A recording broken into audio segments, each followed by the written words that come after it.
दोस्तों नमस्कार, मैं राजकुमार तिवारी, गोंडा वाले यूपी। प्यार प्यार है। प्यार में बहुत से लोग क्या बताएं। आइए, हमारे दोस्त एक कहानी सुना रहे हैं और ये कहानी आप पूरा ध्यान से देखिए, सुनिए, फिर आगे बात करते हैं। एक महिला प्रेग्नेंट हो जाती है और प्रेग्नेंट होने के बाद भी उसका पति उसके साथ लगातार संबंध बनाता था। महिला मना करती थी, कहती थी कि यदि ये इस तरह से संबंध बनाओगे तो इसका असर न केवल बच्चे पे पड़ेगा बल्कि मेरे स्वास्थ्य पर भी पड़ेगा। महिला बार बार रिक्वेस्ट करती थी, लेकिन पति अपनी आदत से मजबूर था। जब भी उसको मौका मिलता था तब वो अपनी पत्नी के साथ इसी तरह से संबंध बना रहा था। उस महिला ने सोचा कि यहाँ रहेगी तो शायद दिक्कत में आएगी, उसके लिए भी और उसके बच्चे के लिए भी। इसलिए उसने अपनी ससुराल को छोड़कर सीधा मायके चली जाती है और अपने पति से ये कहकर जाती है कि जब बच्चा हो जाएगा तभी मैं यहाँ पर वापस आऊँगी। उसका पति को इस बात से कोई एतराज़ नहीं था और वो सीधा सीधा कह देता, ठीक है, कोई दिक्कत नहीं, चले जाओ। जब 1 रात, 2 रात, 3 रात इस तरह से रातें गुजरने लगती हैं तब उसके पति को फिर से तलब होती है। अब करे तो क्या करे। उसकी एक महिला मित्र होती है। अपनी महिला मित्र को फ़ोन करके कहता है कि आज मुझे बहुत तलब हो रही है, तुमसे मिलना है, बातचीत करनी है। बीवी भी घर पर नहीं है, बाकी घर का कोई सदस्य भी घर पे नहीं है, तुम चाहो तो आज घर पे आ जाओ। उसकी महिला मित्र तैयार हो जाती है और तैयार होने के बाद वो घर पे आ जाती है। जब घर पे आने के बाद दोनों बातचीत करने की कोशिश कर रहे थे तब उसे पता चलता है कि जिसको वो आज तक लड़की समझ रहा था, महिला समझ रहा था, वो लड़की है ही नहीं, वो तो कुछ और है, किन्नर है। लेकिन यहाँ से उसने छुटकारा पाने के लिए जो एक तरीका अपनाया, उस तरीके की गूंज पूरे उस शहर में गूंज रही है। लोग ये बात सुनकर हैरान हैं कि कोई इंसान इतना क्रूर कैसे हो सकता है। उसने हैवानियत की सारी हदों को पार करते हुए इंसानियत के नाम पर कलंक जो धब्बा उसने लगाया है, आज पूरे शहर में इस बात की चर्चा आम हो गई है। आदाब, नमस्कार, सत श्री अकाल। मैं उस्मान सैफी। आज की जो सच्ची घटना मैं आपको सुनाने जा रहा हूँ, ये सच्ची घटना है मध्य प्रदेश का एक शहर है इंदौर, और इसी शहर की एक कॉलोनी लगती है अशरफी कॉलोनी। दरअसल एक नूर मोहम्मद नाम का एक लड़का जो कि दिन में काम करता था, रात को आराम करता था, घर पे आता था और आराम करते करते वो अपने मोबाइल के पन्ने दर पन्ने पलटता रहता था। खासकर फेसबुक के छोटी छोटी रील्स देखते देखते कब उसने एक लड़की, एक जो खूबसूरत लड़की होती है, उसको एक फ्रेंड रिक्वेस्ट भेज देता है और कुछ दिन के बाद उस फ्रेंड रिक्वेस्ट को स्वीकार कर लिया जाता है। जोया नाम की वो खूबसूरत लड़की उसकी फ्रेंड रिक्वेस्ट को स्वीकार कर लेती है और ये जो लड़का है नूर मोहम्मद अपने घर की सारी बातें उससे बताया करता था। कहता था कि मेरी शादी हो चुकी है, बीबी प्रेग्नेंट हो गई है। अपने घर के, अपने काम के, अपने बारे में उसने ज़्यादातर बातें उस लड़की को बताई हुई थी, इसलिए उससे कुछ छिपा हुआ नहीं था, उसके लिए कुछ अनजान नहीं था। बातचीत का सिलसिला चलता रहता है। पहले चैटिंग होती है, चैटिंग के साथ साथ एक दूसरे से वो मोबाइल नंबर भी शेयर कर लेते हैं। जब मन करता था वीडियो कॉल करते थे, जब मन करता था वो वैसी कॉल करते थे, सामान्य कॉल। लंबे समय से बातचीत चल रही थी। इसी बीच बताता है कि उसकी पत्नी प्रेग्नेंट हो गई है और जब भी वो अपनी पत्नी के साथ संबंध बनाने की कोशिश करता है तब तब उसकी पत्नी ऐतराज़ करती है, मना करती है और उसको अच्छा नहीं लगता। और इसी बात को देखते हुए उसकी पत्नी नाराज़ होकर ससुराल से मायके चली गई है। कहती है कि जब बच्चा पैदा होगा तभी वो यहाँ पर वापस आएगी। कई दिनों से वो अकेला था। अपनी महिला मित्र जिसका नाम जोया होता है, 27 अगस्त 2022 की रात को वो फ़ोन करता है। कहता है कि आज बिल्कुल अकेला हूँ, घर पे कोई नहीं है, तुमसे मिलने का बहुत मन कर रहा है, क्या तुम मेरे पास आ सकती हो। जोया ये बात सुनती है। शुरू में तो उससे अचंभा होता है, आश्चर्य होता है, सोचती है कि क्या करना चाहिए, क्या नहीं करना चाहिए।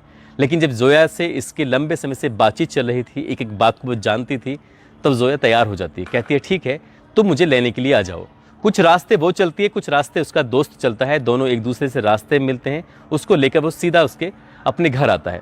आज उसकी खुशी में वो मटन लेके आया था। दोनों मिलकर मटन बनाते हैं। मटन बनाने के बाद आराम से बैठकर इत्मीनान से खाते हैं और खाने के बाद तब ये एक दूसरे के साथ संबंध बनाने की ओर जब आगे बढ़ रहे थे तो धीरे धीरे आगे बढ़ने पर उससे पता चलता है कि जिसको वो अपनी महिला मित्र समझ रहा है वो महिला मित्र है ही नहीं, वो तो किन्नर है। उसको देखने के बाद वो थोड़ा गुस्से में आ जाता है और इसी बात पे कहासुनी हो जाती है। तभी नूर मोहम्मद कहता है कि मैंने अपनी ज़िंदगी का हर एक सच तुम्हें सामने बताया है, हर एक बात तुमसे बताई है, तुमसे आज तक कुछ भी नहीं छुपाया और तुमने मुझसे इतनी बड़ी बात छुपाई कि तुम लड़की हो ही नहीं, किन्नर हो। ये बात बहुत गलत है। इन दोनों के बीच में कहासुनी हो जाती है। कहासुनी के बीच ये बात मारपीट पर बदल जाती है। नूर मोहम्मद इतना गुस्से में आ जाता है कि जोया का गला दबाकर उसकी हत्या कर देता है। अब ये सोचने पर मजबूर था कि यहाँ से इस लाश को कैसे ठिकाने लगाया जाए। तभी वो उस लाश के 2 टुकड़े करता है।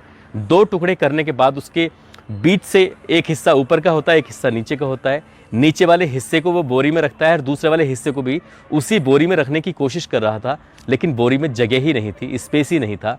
तब वो एक और बोरी का इंतजाम करता है, उस लाश को, दूसरी वाली लाश को भी बोरी के अंदर रखता है। यहाँ से पहले निचला वाला हिस्सा होता है, उस निचले वाले हिस्से को ले जाकर वो इंदौर शहर के MR10 इलाके में फेंक देता है और उसे फेंकने के बाद अपने घर वापस आता है। लेकिन दिन निकल आया था, तो इसलिए वो दूसरी बॉडी को, दूसरे हिस्से को वो ठिकाने नहीं लगा पाया। इसलिए उसने अपने घर के संदूक के अंदर, और संदूक में रखने से पहले उसने उस बॉडी के हिस्से को बाथरूम में लेके जाता है और तब तक उस बाथरूम में रखता है जब तक क्या उसका खून पूरी तरह से ख़त्म नहीं हो जाता, निकल नहीं जाता। तभी वो पॉलीथीन का इंतज़ाम करता है और पॉलीथीन का इंतज़ाम करने के बाद उस हिस्से को जो कटा हुआ है उसे पूरी तरह से पैक कर देता है ताकि खून या ब्लड निकले तो पॉलीथीन के अंदर ही रुक जाए। उसके बाद फिर अगली रात आती है, यानी कि 28 तारीख की रात आती है। उधर जोया अपने घर वापस नहीं पहुंची है। जोया के जो साथी होते हैं उसके लेकर परेशान हो जाते हैं। वो नज़दीकी पुलिस स्टेशन जाते हैं और जाकर कहते हैं कि हमारी दोस्त 27 अगस्त की रात को घर से निकली थी किसी से मिलने के लिए, लेकिन वापस लौट कर नहीं आई है। आखिरकार करें तो क्या करें। पुलिस जैसे हर मामले को गंभीरता से नहीं लेती है, पुलिस ने इस मामले को भी उतनी गंभीरता से नहीं लिया जितनी लेना चाहिए था और पुलिस वाले अपने काम में व्यस्त हो जाते हैं। जो उसके साथी थे वो लगातार थाने के चक्कर काट रहे हैं। इधर नूर मोहम्मद के पास आधा हिस्सा बाकी था। अब वो सोच रहा था कि इस आधे हिस्से का क्या किया जाए। तब उसके, हालांकि वो किन्नर ज़रूर थी, लेकिन उसका ऊपर का हिस्सा देखने पर उसे बिल्कुल भी एहसास नहीं कर सकते थे कि ये लड़की है या किन्नर है। इसलिए उसने ऊपर के हिस्से को अपने पास रखा, बिस्तर पर लिटाया और उसके बिस्तर पर लिटाने के बाद जो भी उसके साथ कुछ कर सकता था, जो हवस मिटाई जा सकती थी, वो उस रात उसके साथ हवस मिटाने की कोशिश करता है। इसी तरह से 1 रात 2 रात बीत जाती हैं और दोनों रात उसके साथ वैसे ही कर रहा था जैसे क्या कोई सामान्य महिला के साथ करता है।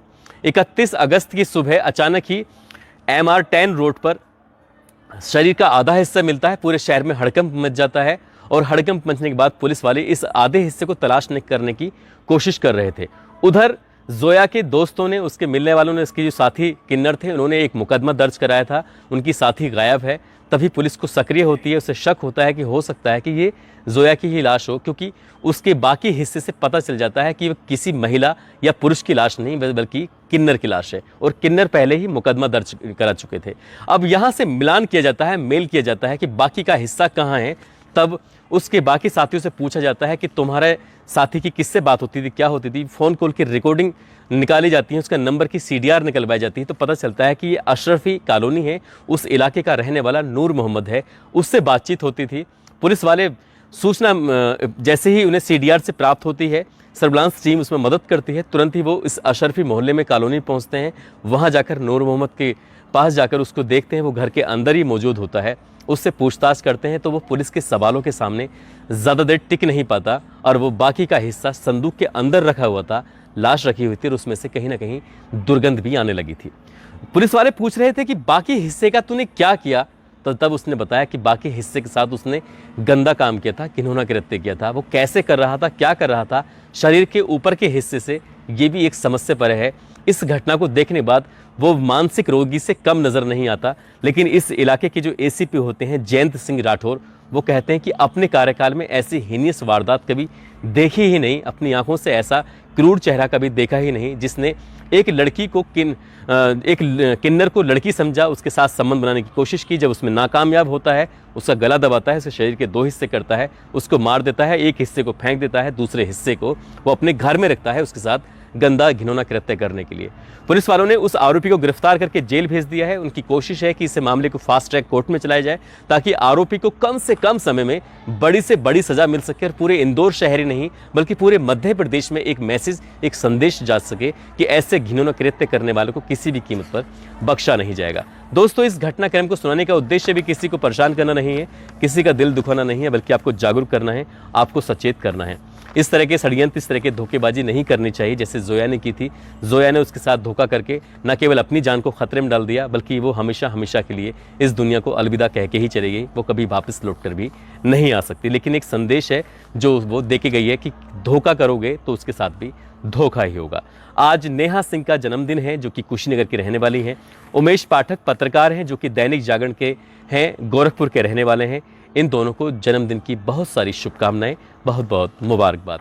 साथ ही कुछ लोगों ने नाम लेने की अपील की थी, जिसमें गौरव मयूरा, उनकी पत्नी है निशा मयूरा, बिहार के रहने वाले हैं।